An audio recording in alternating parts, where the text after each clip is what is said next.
Matt, you've taught us what is a smart home. What isn't a smart home? Yeah, great. One of my favourite questions, actually.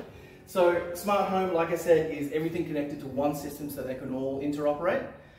What isn't a smart home is a whole bunch of disparate technologies with no thought given to how they're going to connect. Interesting. So what you end up with is one way to control this, an app for that, probably a page full of apps on your phone.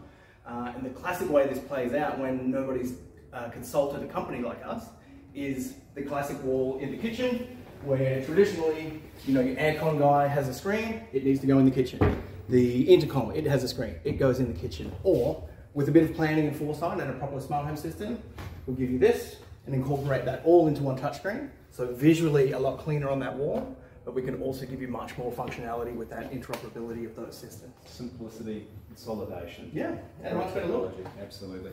Pop in and check out the Experience One showroom here at the Building Design Centre, open 7 days.